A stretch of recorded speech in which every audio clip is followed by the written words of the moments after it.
Hello, this is Tessa Riley. I'm one of the assistant principals at Delago, and I will be talking about using your Canvas account. Before we jump into the actual Canvas accounts, I wanted to highlight some of our data. So on this side of the slide, you can see we have our graduation rates and our A to G rates. And our graduation rates are something we're very proud of. We've actually had 100% of our scholars graduate the past 3 years. And then our A to G rates, that's the rate of scholars who are finishing with all the requirements to go straight to a four-year college. Again, very high, solidly in the 80% range, which is a pretty impressive number, especially compared to other schools in the state of California. And then on the other side of the slide, you can see our course pass rates. So individual courses, we have high pass rates, anywhere from 82 to 100%. The majority of courses are in the 90s. And then the percent of students who pass every course in their schedule ranges from 83 to 92%. So overall, kids are learning and they're being successful in their courses. And this has a lot to do with our single pathway. All scholars are on an A to G track, but also our grading practices. So before we talk about looking at grades in Canvas, it's probably good for us to talk about what the purpose of grades is. Because while this seems like a straightforward question, there's actually a lot of variability. If you ask that, you'll hear a lot of different answers. So some people historically have thought of grades as a way to rank kids, so to decide who's the smartest and who's at the bottom. Some look at them as a way to filter or even exclude certain people from opportunities. Sometimes it's a measure of behavior, kind of giving points or taking points away based on choices. And then there are those who think that grades should be a reflection of what scholars have learned. So at Delago, we wanted to make sure we were crystal clear on the purpose of grades so that we were both consistent but also equitable. And so at Delago, the primary purpose of grades is to communicate a student's level of achievement to all stakeholders. So this means that a grade is a reflection of what they know and can do. Not of their behavior, not of how many times they tried, not of the mistakes they might have made along the way, but what at the end of the day they know and can do. So when you're looking at grades in Canvas, there's sort of two different kinds of grades. One is for summative assessments. So these are the bigger measures of learning. These are tests, projects, presentations. And these are the things that are used to determine your scholar's grade at the end of the semester, because this is where they're showing what they've learned and what they know and can do. Formative assessments are considered practice. So this is the classwork, some of the homework, any checks for understanding that they do along the way. This is where scholars are learning, and we want them to be able to make mistakes. And so these do not count in their final grade, but these are the things that are going to tell you if your scholar is prepared. You know, are they doing the things that they need to be doing to be ready and successful on those bigger competencies? So if a scholar hasn't passed a competency, they will be assigned a Nomark. And Nomarks are not just D's and F's. Oftentimes people think like, oh, it just means that you failed. Nomarks are really three different things. The first is a not yet. So this would be a scholar did attempt the competency, but they didn't meet the standard. So they were below a C.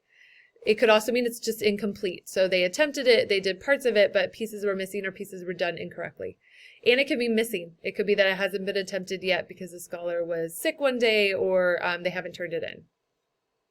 If a scholar does get a no mark, they will need to retake it or attempt it, and they'll need to do some practice, some studying to get ready. And we do have a grading policy that requires that they keep trying until they show competency on those bigger summative assessments.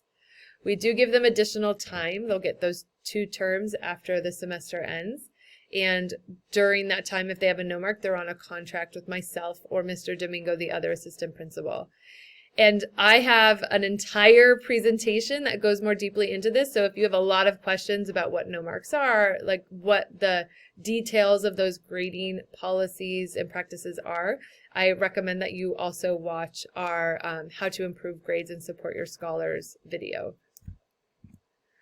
But let's talk about that Canvas parent account. So the first step would be to create your account. And the good news is it should actually already have been created for you. So if you are the adult that registered your scholar for school in the summer, you created an account in something called Parent View. And your Parent View username and password is the same username and password you would use for your Canvas parent account. So if you already did that, you actually already have an account and should be able to log into it. If for some reason you forgot that login information, I totally get it. Just send an email to our parent liaison, Julio De La Torre, and he could send it to you. And then if you are not the adult who registered your scholar for school and you would like your own Canvas account, we can also create one for you. So again, you would email Julio De La Torre. So there are two important things to know about your Canvas account. The first is don't use the app. I think we're just so used to using apps that we tend to like gravitate towards them.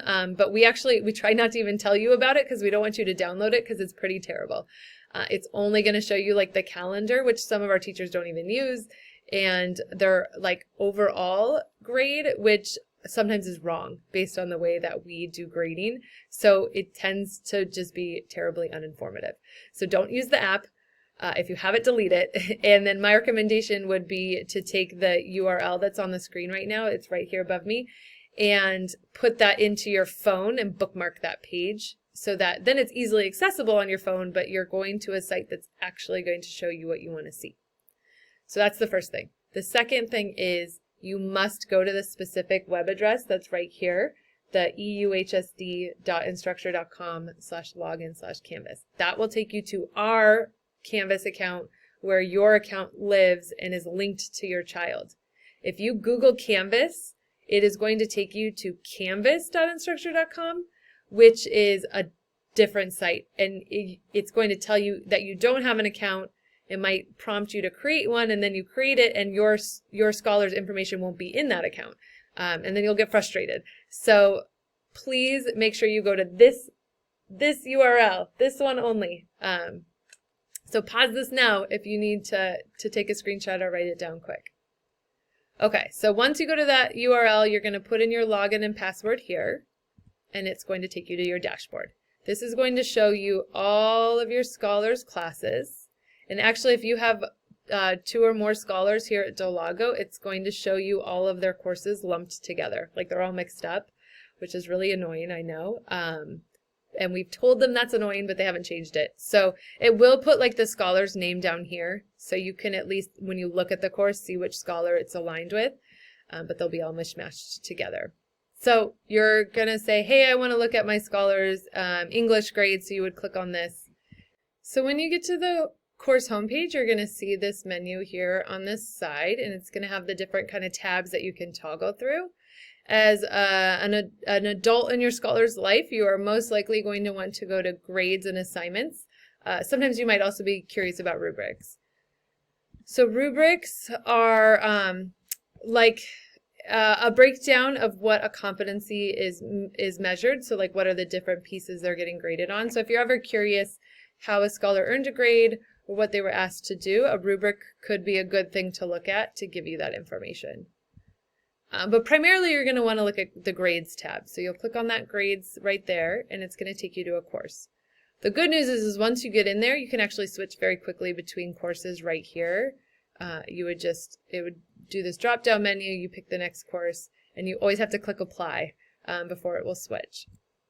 So once you get into that grade page, you are going to see like all the assignments listed, their due date. Sometimes if a scholar turns something in late or missing, it's there. I will say that this label never leaves either. So if you see a late or a missing, but then it has a check, like you can see at one point it was missing, but now it's been turned in, but for whatever reason, they don't ever take that away. So it's actually no longer missing. And then you'll see right below the name of the assignment, it says whether it's a formative or a competency. Sometimes this will say summative, like science likes to use summative, but most of the time it says competency. Competency and summative mean the same thing. And then over here, just a reminder, you can see formatives count for 0% of the grade, and competency counts for 100. Because again, we don't want their practice, their learning, the mistakes that they make to count against them. We want their grade to be a reflection of what they know and can do at the end of the day. The other thing that you'll notice is that formatives are in lowercase, like just normal text, and competencies are all capitals. So again, if you're looking for kind of how to tell them apart, all capitals, those are the things your scholar has to do. The lowercase, those are things they should do because it's practice, it's getting them prepared. But we're not going to make them go back and do this until they pass it. We will make them do this over and over until they pass it. So that's that competency that has to be done. And if they get a no mark, they're expected to redo it. And then to just show you some examples of other gradebooks so you can see kind of the differences. This is, this particular teacher actually doesn't include the formative, so they just put the competencies. And then here you can see those grades. And then again, another course. And we're going to talk a little bit about the symbols later. So sometimes you'll see like a symbol and you'll wonder, what does that symbol mean? And so I'll show you a list of kind of what they mean, but usually what it means is something has been turned in. It hasn't been graded yet. And then you'll also see these dialogue boxes over here. If you click on those, you can actually see the conversations happening between your scholar and the teacher, because they can write messages to each other back and forth. And then the final thing I'll point out is that if you're ever curious about any of these individual things, these are all hyperlinked. So if you click on the orange writing, it'll take you actually right to the assignment, and you can see what they were supposed to do. You can also see when they turned it in, if it's something that they turned in via Canvas, which most of the work they do. If you click on things, you can get to more information. And some classes, not a lot of them, but some of them will use something called the Learning Mastery Gradebook. So in those courses, you'll see tabs right here. So like in this one, there were no tabs at the top, but in this course there were. And so if you click on that Learning Mastery tab, it's going to take you to another gradebook that actually breaks it down by the skills that they're learning. And so you'll see if what they've mastered and not mastered. And what do those grades mean? So you're going to see numbers, but you're also going to sometimes see letters. So I think these top ones we're a little more used to and comfortable with because they match what we might have seen when we were in school. But really that C means they're competent, a B would be proficient, a 3.5 or an A is demonstrated mastery, and then a 4 would be that they've exceeded the standard. Down here are no marks, and again, like I said, there were sort of 3 different categories for them. So a 2 would suggest that your scholar did complete it and attempt it, but they weren't quite at the standard, so they need more practice. An incomplete or a 1 would say that they turned it in, parts of it, but not all of it, or there were parts of it that were not done correctly. And then a missing is a missing. And then here we are at those symbols. So these are all those different symbols that you'll see. You can see that there's these numbers next to them. So in Canvas, you can actually find this grid, and it will give you explanations for each one.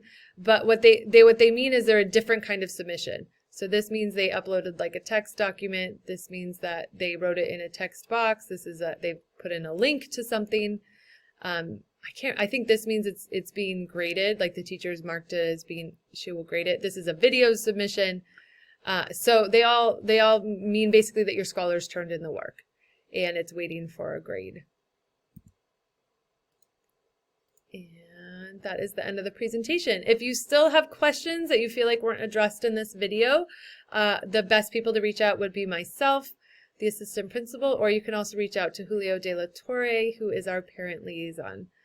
I hope you guys are having a great year, and we look forward to seeing your scholars succeed at Delago. Thank you.